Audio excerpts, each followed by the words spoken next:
예수 가장 귀한 그 이름 예수 언제나 기도 들으사 오 예수 나의 손 잡아주시는 가장 귀한 그 이름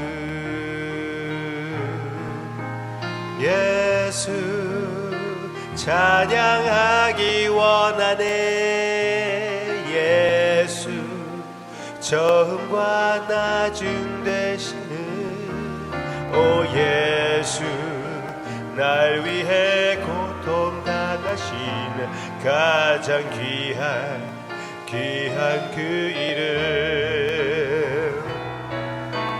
예수 왕의 왕이 되신 주 예수 당신의 끝없는 사랑 오 예수 목소리 높여 찬양해 가장 귀한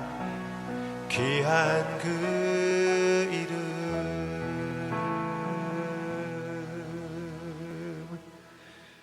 그 이름의 소중함을 우리에게 보여주심을 감사를 드립니다. 그 이름이 의미하는 그 모든 아름다움이신 예수님 우리 주님을 의지하며 주님의 음성을 듣고자 합니다. 들려주시옵소서. 사랑하며 예수님의 이름으로 기도합니다. 아멘. 부에노스디아 사랑하는 믿음의 가족 여러분, 오늘 우리는 마태복음 7장의 말씀을 함께 볼 텐데요. 5장부터 7장까지 산상수훈이 이제 마무리가 됩니다. 예수님께서는 하나님의 나라의 백성이 어떻게 살아야 하는지를 계속해서 가르쳐 주셨죠. 그런데 예수님께서는 이 모든 말씀을 마치면서 단순히 내 말을 잘 기억하라 라고 얘기하지 않으셨어요. 마지막에 이렇게 말씀하시죠. 누구든지 나의 이 말을 듣고 행하는 자는 그 집을 반석 위에 지은 지혜로운 사람 같다 라고 얘기하고 있습니다. 결국 중요한 것은 말씀을 듣는 것으로 끝나지 않고 그 말씀대로 살아가는 거죠. 그렇다면 오늘 마태복음 7장을 통해서 우리가 어떻게 살아야 하는가 그걸 한번 우리가 바라보면요. 먼저 예수님께서는 1절에 이렇게 말씀하십니다. 비판을 받지 아니하려거든 비판을 하지 말라. 이 말씀은 다른 사람의 잘못을 분별하지 말라는 뜻은 아닙니다. 예수님께서 책망하시는 것은 다른 사람의 죄는 잘 보면서 자신의 죄는 바라보지 못하는 위선적인 판단을 책망하고 계시죠. 그래서 예수님께서는 형제의 눈 속에 있는 티를 빼려고 하기 전에 먼저 자신의 눈 속에 있는 들보를 빼라라고 말씀하십니다. 우리는 다른 사람을 참 잘 바라봐요. 가족이 부족함도 보이고요. 교회 성도의 부족함이 보이고요. 함께 일하는 사람의 잘못도 잘 보입니다. 그런데 이상하게도요. 다른 사람을 바라보는 것만큼 나 자신을 정확하게 바라보지 않는 경우가 많아요. 아니, 정확하게 알아도, 그렇죠. 바울도 로마서 12장 3절에 이렇게 얘기합니다. 마땅히 생각할 그 이상의 생각을 품지 말고, 오직 하나님께서 각 사람에게 나눠주신 믿음의 분량대로 지혜롭게 생각하라.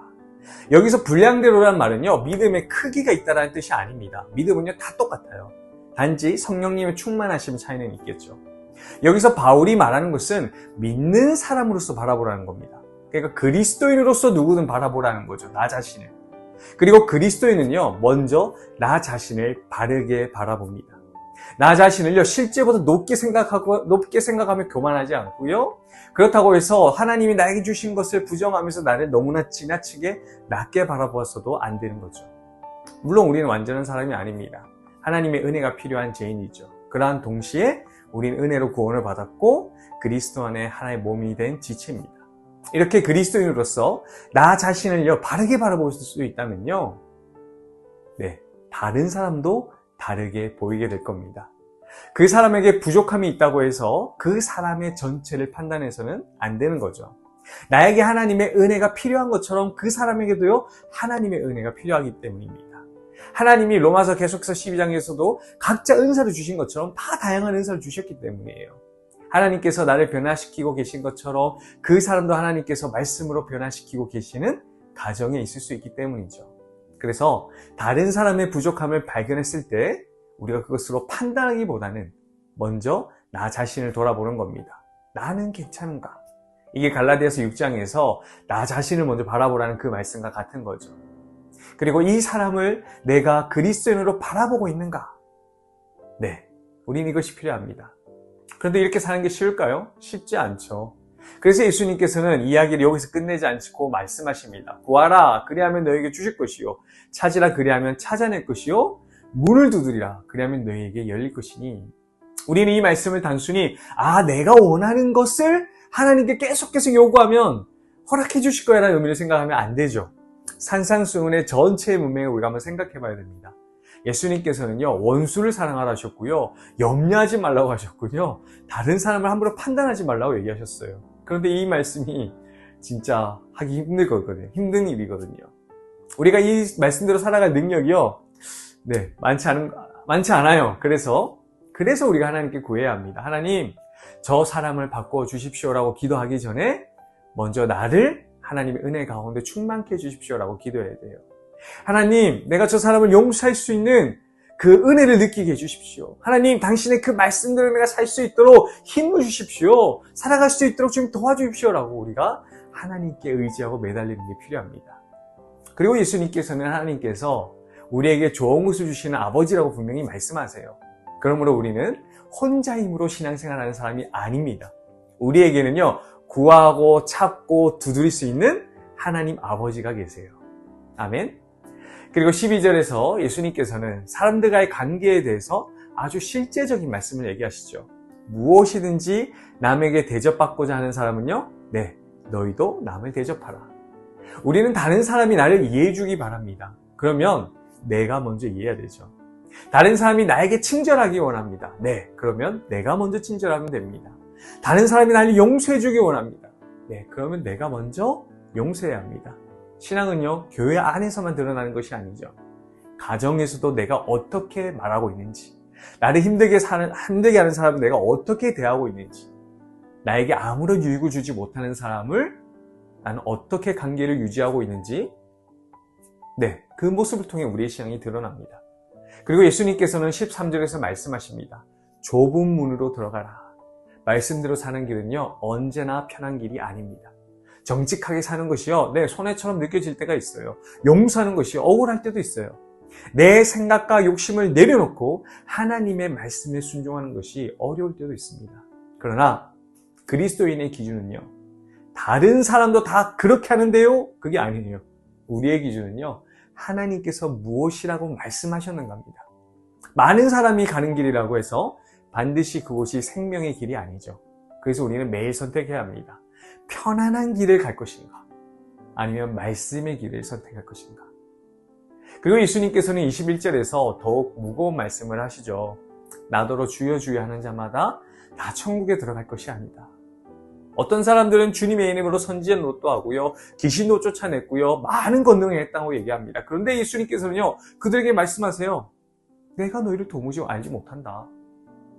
이 말씀은 우리에게 매우 중요한 경고의 말씀이죠. 신앙의 기준은 얼마나 놀라운 일을 경험했는가가 아닙니다. 신앙의 기준은 내가 얼마나 좋은 일을 했고 멋진 일을 했는가도 아니죠. 얼마나 종교적인 일을 했는가도 아닙니다.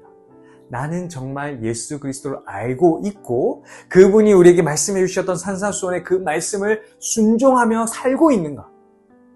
이것이 중요한 거예요. 그리고 예수님께서는 산상수훈 전체를 두 집 이야기로 끝내십니다. 한 사람은요, 반석 위에 집을 지었습니다. 다른 사람은요, 모래 위에 집을 지었습니다. 두 사람 모두 집을 지었어요. 그리고 두 사람 모두 예수님의 말씀을 들었습니다. 그러나 결정적인 차이가 하나 있었습니다. 한 사람은 말씀을 듣고 행했고 한 사람은 듣고도 행하지 않았다는 거예요. 그리고 두 집 모두에게 비가 내렸습니다. 창수가 났습니다. 바람이 불었습니다. 예수님을 믿는다고 해서 우리의 삶에 비가 오지 않는 것이 아닙니다. 믿음이 좋다고 해서요, 어려움이 찾아오지 않는 거 다 아시잖아요. 그리스도인에게도 질병이 찾아오고요, 경제적인 어려움이 있고요, 관계의 아픔이 찾아오고요, 생각지 못했던 문제가 생길 수 있습니다.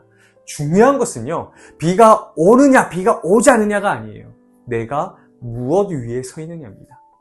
사랑하는 믿음의 가족 여러분, 오늘 하나님의 말씀 앞에서 나 자신을 한번 먼저 돌아보길 바랍니다. 다른 사람의 티보다 내 눈에 들보를 먼저 바라보시길 바라요. 그리고 믿음의 분량대로 나 자신을 바르게 바라보시고 다른 사람도 그 믿음으로 바라보시길 바랍니다. 내 힘으로 할 수 없다면 하나님께 구하십시오. 그리고 다른 사람에게 받고 싶은 사랑을요, 내가 먼저 베푸십시오. 내가 편한 길보다 좁더라도 말씀의 길을 선택하십시오. 무엇보다 말씀을 많이 아는 것으로 만족하지 마시고 순종하시길 바랍니다.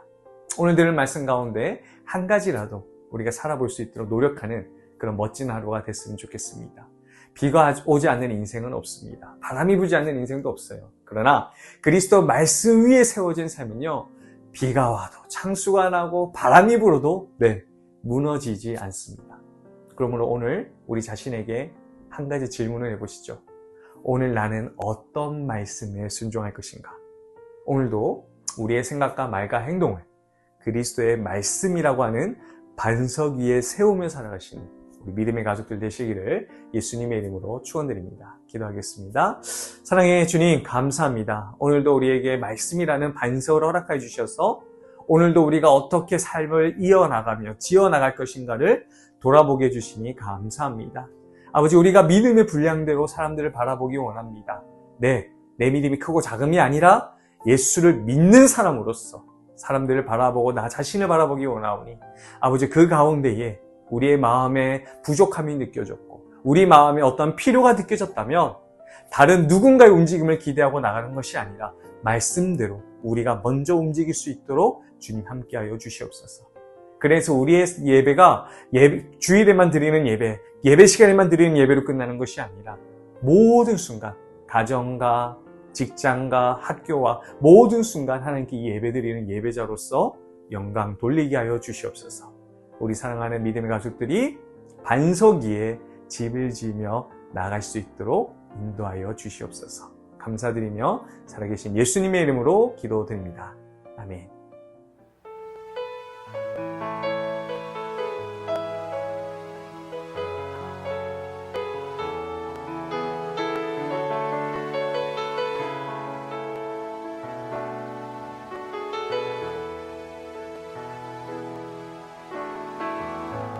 모든 것 아시는 주님, 나의 맘의 연약함 보시고 부족한 그 모습대로 주님 마음에 새겨주시네.